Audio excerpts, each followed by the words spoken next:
Marketer of the Day, episode 714. Create short, informative, entertaining videos to get traffic, grow your list, build trust, and sell with Colin Hogan.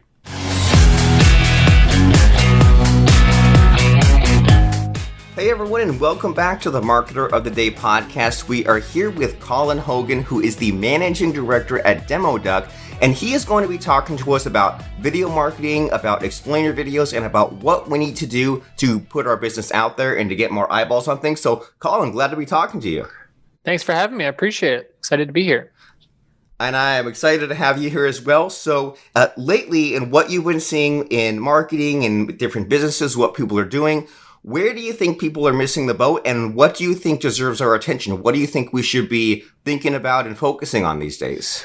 Well, I think video's already kind of arrived on the scene, if you will, so it doesn't seem like I need to educate folks too much on that. But I would say really the content of the video is something that we have seen evolve over time. And the more effective videos are not just the ones that are like straight up explaining the product or service and doing the hard sell. It's more about educating customers. So even if it's your first video or your second video and you're so new to it, obviously you want the video to help propel your business and help market what you do and who you are, but just making it a little bit more conversational, a little bit more educational.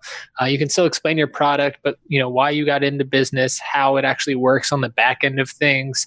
Even sometimes we've seen companies talk about how they make money. If it's something that's like a free service that people are a little skeptical of, it's like, and then we make money off advertisers to help get rid of some of the stigma of, what's happening here, or how does this all work? Or are you going to harvest my data or something like that? So just being pretty transparent through the educational aspect of things is what I would say in terms of video, people are starting to catch on to doing. And we've seen that really on the rise, which I would recommend more people do. Fantastic. And it makes perfect sense that educational video would be what people are looking for, because like you think about someone goes on YouTube and they're trying to figure out how to, get some kind of monitor set up on their computer, or trying to figure out how to fix a broken dishwasher. It makes sense that people aren't, maybe some people are searching for like, how do I buy this thing? But if they're maybe browsing YouTube or looking for a specific video, it makes sense that they're looking for some kind of like a tutorial or something to help them. And so when you say that it makes sense to kind of go for like the long game, or makes sense to educate people and kind of introduce a backstory. How do you balance that out with the short attention span, or that, people are on their phones and they're busy? So how do you kind of make sure to make it all make sense? Yeah, I think that's a great question. We always kind of advise that the first few seconds of the video have to really catch someone. That can either be catch someone's attention. That can either be visually or through the script or through the sound design, but honestly, it's really not super easy to do. So how can you make the passive audience a little bit more captive and active and get them to your site and make sure that if they're clicking on the video, they're opting in to watch it? If you are doing something like a pre-roll ad, or you're putting some social post out there, the accompanying copy that you put with that specific video post is going to be important to encourage people to click. Probably keep it pretty brief. And speaking of keeping it brief, keep the video brief as well. Still go, 30, 60, 90 seconds if you need to, but really just outline what the content is through some sort of fun visual or conceptual hook at the beginning to make sure that it's worth people's time of why they want to watch it. So if it's, geared towards marketers, making sure that they know that by the end of watching the video, they'll have learned more about this specific software that's going to help them do X, Y, Z, or really set up the problem and how you're going to solve it in that first few seconds of the video. So yeah, I think, doing something that's going to stand out visually is important, but if there's audio on, because a lot of those social videos play without audio. If you do have audio, use the script and the concept and the sound design to really hook people. But if not, think about what you can do to make it visually stand out in a timeline of people scrolling through. And so to help us wrap our heads around some of the stuff, like we've talked about things like have that conceptual hook and, have maybe like captions if videos are off. It's good to throw around ideas and think about things, but I'm sure something that would really set in concrete better is if we jumped into like some kind of a client story, because that's always fun too, just to kind of see your thought process in action and find out about like if you had a client where you came to them and they needed some help and you kind of, did some sort of trial and error. So does any kind of fun story come to mind like that as far as like a client who you helped in making some of these videos? Yeah, I think one thing that we learned with a longer term client is we had made several videos with them, and most of these videos were being used to post on social. I don't think there was a lot of paid promotion behind them. It was just organic social posts, maybe a little bit of paid promotion. But after making about 8 to 10 of these videos with them, we got to have a deeper discussion around what was working and what's not. We found out that, hey, if the color palette in these animated videos is a little bit brighter versus some of the darker colors we use, like a darker purple or blue, that actually performs better. So even little things like that, as you gain more data points with the amount of videos you make, just like things like the color temperature of the video can really impact the amount of engagement for that specific audience. So that was a really tangible example of like, okay, for where you're posting these on social and how people are coming in, interacting with them, if we can stick to more brighter colors in our design and animations going forward, that's going to help us leverage a bit more success. And then on the front end of things, we've also done, if we do a long form video for someone's homepage that's 90 seconds or something like that, but they also want to use it for audiences that are a little less captive, you can do a cut down and maybe put some text right when the video starts that outlines what the solution does. Like we made a video for Crazy Egg many years back.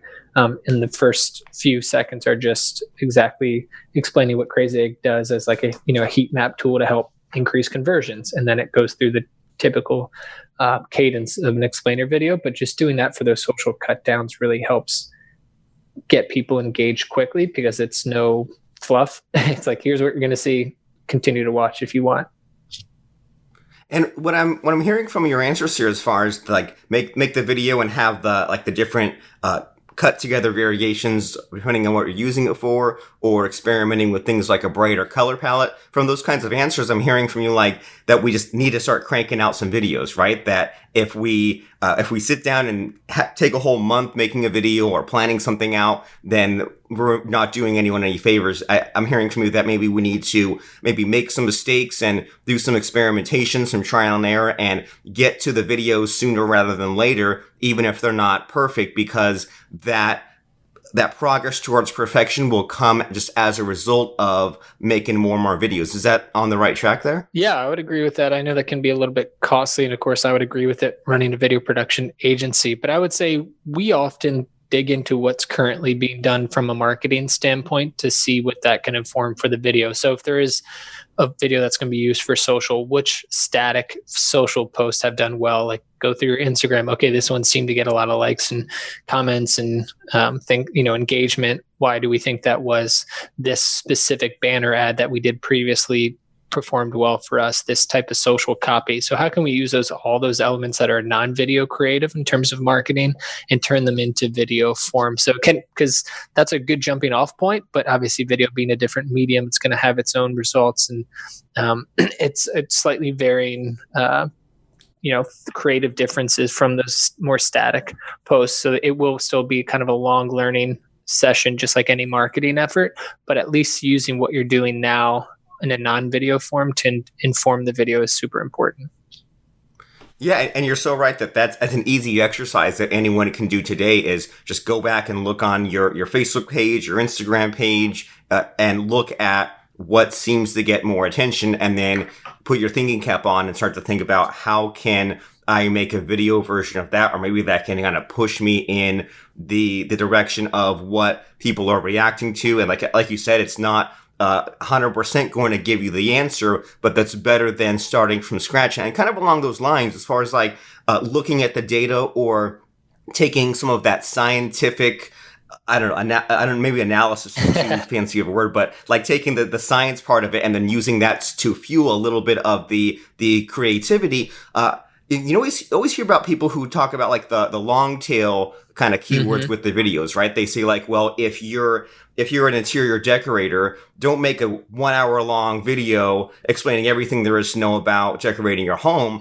Make a video about how to decorate a small home, or how to decorate a room with a lot of light, or how to decorate, I don't know, like a solar home, but like make lots of little videos. And that makes a lot of sense when I hear about that, because it's like, well, if people are searching for like specific problems, they're not going to want the 2 hour answer. They're going to want the 3 minute answer. So do you have any kind of like a process or a favorite like software tool or a way to tap into some of this data? That way we can make lots of really specific videos like that? Yeah, I mean, we definitely use Google Trends just to see what keywords are trending in general. I would also use Google Analytics on your own web page to figure out where people are engaged the most, blog posts or just different landing pages that you have, as well as where people are dropping off. So figure out if there's a video that can fill in the gap that's going to prevent them from falling off in terms of your own page. But then, yeah, using both of those, and also kind of, if you're doing any AdWords, of course, what ads are resonating, but using that to drive your own kind of test search for the industry. Okay, when you search, interior design, installing, cabinetry or whatever it may be, what cabinet looks good in various spaces, what comes up, and how competitive is it, and how much of an opportunity is there? And if we use Moz here just for our own efforts, and I think that's a good solution as well. If you're able to use Moz and set up an account there to really do a little bit deeper of an analysis into those things. But yeah, I think what you mentioned is perfect. If being very niche with those specific video topics, and frankly, keeping them short. If they're instructional on YouTube, which obviously is a gigantic search engine only behind Google, the more specific you can get, the better. And also if you can keep that video short, because I know that when I look up anything, a YouTube tutorial on a certain, like how to install a new HVAC unit or something like that, the tutorial videos on there usually have like, if they're 4 minutes, they have a minute of introduction of who the video is about, and then about 30 seconds of them self-promoting at the end to subscribe and do all these things. And really, I just want that, minute and a half in the middle or 2.5 minutes in the middle. So I think we have seen larger brands take advantage of that, where they just created a very succinct, short 90-second video that's like, here's step-by-step how to do it. It's very clear. It's well-paced. It doesn't even need to be super high fidelity. It just needs to be easy to follow. So if it is a more of an educational type of video that's going to live for public consumption on something like YouTube, you figure out what the competitive landscape looks like using tools like Google Analytics and Moz, and then make sure that yours can stand out through a really attractive thumbnail that probably has some text on it, and maybe the image of the product or the person who's going to lead that tutorial, and put it up there, and make sure that the body of the description is exactly what's in the video, and be very descriptive and hit as many keywords as you can. Cool. So there's a lot of just like finer details to do on your videos, right? Like get to the point, get the keywords in there, get the body, take a screen grab of one of the frames and slap it into Canva and add some text, and that way that becomes kind of an attention-getting thumbnail as opposed to what people normally put out there. Mm-hmm. And I'm sure you've noticed this too, that so many times now when you do a search in Google, but then the YouTube results show up, like say you say, well, like a few months ago, you mentioned HVAC units, my air conditioner outside fan stopped spinning, mm-hmm. and there was like a busted capacitor in there, and I was trying to find the solution. I Googled searched it, and the YouTube video that showed up was one of the first results, but it said the real meat of it is at 2 minutes, 26 seconds. So even Google's catching on to this, where they're like, well, even Google wants people to skip ahead to the actual meat of it. Mm. And yeah, so there's lots of things to for us to be doing here. And then so as far as like the types of videos, I know that when we began talking, we mentioned explainer, like cartoony sort of videos, but it seems like a lot of what you're saying here is that the live action, just filming on your phone, repairing the AC unit is just as important, is it? Yeah, and I think, in the marketing world, a company here in Chicago that does some really informative videos is Orbit Media, where Andy over there does a lot of just screen recordings of diving into Google Analytics. Here's a 5-minute trick to see if the changes you're implementing on a certain web page are working or not. So that's a little bit different than shooting something on your iPhone, but still you can download a software like Camtasia or ScreenFlow for relatively cheap, like $50, and then record how your software works with you narrating over top, or something more educational like Orbit Media does of here's how we use Google Analytics for our clients. So you're giving a little bit of that free information away, but it's helping establish you as someone who knows what they're talking about, and the buzzword of thought leadership as well. But yeah, I think at the end of the day, if you're not doing any video, at least put some up there, and it can even be yourself talking about a certain topic or trend within your industry. Post it to LinkedIn and see if people engage with it. Is that something that's going to work? And that's also not only just from a quantitative standpoint, it's kind of fun to do. It can get you excited to get more videos out there as people start to comment and like and engage with you when you start to post these videos, even if it's slightly informal. And so with all these places that we could post video, like we've mentioned, like a web page or YouTube or LinkedIn, I mean, it seems like there's always some new place to post a video. So I'm curious if you have any thoughts about what would be a good habit as far as how often we should either like make a video ourselves or pay an agency like you to make it, or even think about it. Like, is it a good practice for someone to like maybe once a week crank out a 5 or 10 minute video just that way they can have something to post on LinkedIn? Or is like a few times a week reasonable, or is once a month not often enough? Like, what are your thoughts on just like how often should we revisit this concept, or should it just be like constantly all day long, every day on our mind? I mean, I don't think it should be necessarily constant, because people are going to get pretty burnt out. You're going to spread a lot of the views and engagement over probably too many videos, and then it's going to be tough to see what's actually working. I would say obviously it depends on a lot of the maturity of the organization or the company that you're running. But I would say if you can do something weekly and turn it into kind of an ongoing recurring series, I think that's really cool. To circle back to Moz, I think they've since dropped off doing it, but they used to have something called Whiteboard Fridays, where one of the Moz employees would stand in front of a whiteboard and kind of walk people through a certain SEO concept and really dig into it pretty deeply. Again, it was just kind of one camera setup. It was, pretty relatively high quality actually, but it wasn't super complex in terms of production. So even if it's something a little bit more straightforward, just like, hey, here's my weekly roundup of things that happened at my organization, or something a talking point that you want to mention each week. It could be 30 seconds, 60 seconds, something like that. But if you're able to do that weekly in a very repeatable and scalable format, that's great. If not, I mean, I think once a month would be ideal. If not once a quarter, maybe a little bit more of a higher quality or higher fidelity video to put out there.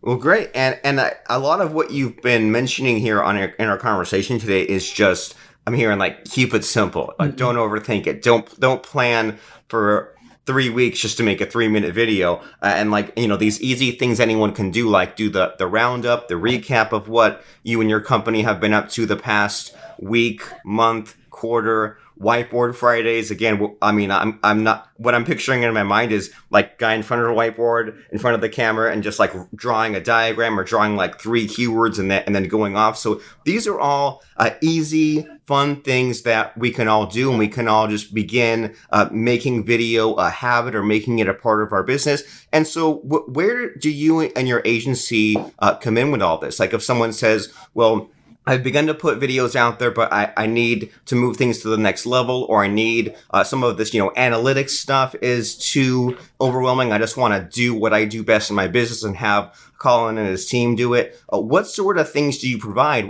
Where do you fit into all this whole plan here? Yeah, so we've come in a few different points in terms of people's level of experience with video production, or at least kind of where they're thinking. We've been looped in where they have like a first pass at the script already thought out, and then we can continue to clean that up, edit with them, and then figure out how we're going to attack it visually. We've had people that have said, all I know is we want to do video. We know nothing about video or the types that we want to create. So we're pretty flexible of how we enter the process. I think our first step is, why do you want to do this? We have them fill out a creative brief of about 9 to 10 questions, some related directly to the video of like, hey, are there any references of videos that you like? If so, can you share them and why? To things about their business, like what makes you different from your competitors? What's kind of 3 big talking points that you usually hit when you're doing the elevator pitch to someone. But really, we just want to make sure that what we're creating is obviously going to be true to what they do and who they are, but also obviously effective. So if they do have customer testimonials we can read, or customer calls that we can watch or listen to, or any research that they've done on their own end, that all is part of our discovery process to figure out what we think would be the best way to wrap the content of the video up in a nice, easy to view and engaging package. Fantastic. So you can take those raw materials and turn them into something great. And even if they just have like some ideas, you can still get some kind of an output there. And so where should people go to the next step here? What website should people be visiting right now? Yeah, they should head over to demoduck.com, DEMODUCK.com. Poke around there. There's a contact us page. We post on the blog about once a month, pretty regularly, usually accompanied with a video. So yeah, check us out, read some things there. We try to keep the blog pretty applicable to different organizations of various sizes, and you can learn all more about timelines, budgets, best practices on demoduck.com. Fantastic. So demoduck.com is the place to go. And if you have experienced a little bit of jealousy, a little bit of envy at some of these other companies that put out these slick videos and you wondered about how did they do that? What was the process? What was the timeline? Then Demoduck is the place for you to go. That's demoduck.com. And if you've been putting off or dreading the video creation aspect of your business and you happen to listen to this interview here today, well, maybe that's a sign. Maybe it's not a coincidence. Maybe this means that you need to go to demoduck.com, go there, and if you like what you see there as far as poking around at the content, click on that contact us page, contact Colin and his team, tell them about your ideas or requirements, set up a meeting, and see if something can happen, because you never get the day back after it's gone. You never get those all moments back. So if you have been thinking about using video to give your business more reach, then stop thinking about it, start doing it. Go to demoduck.com and we will see you there. And thanks, Colin, for being here and giving us all kinds of cool ideas and solutions. I really appreciate it. Thanks. Appreciate it. Have a good one. You too. Please take a second to rate and subscribe to Marketer of the Day in the iTunes Store. It's free. marketeroftheday.com/iTunes.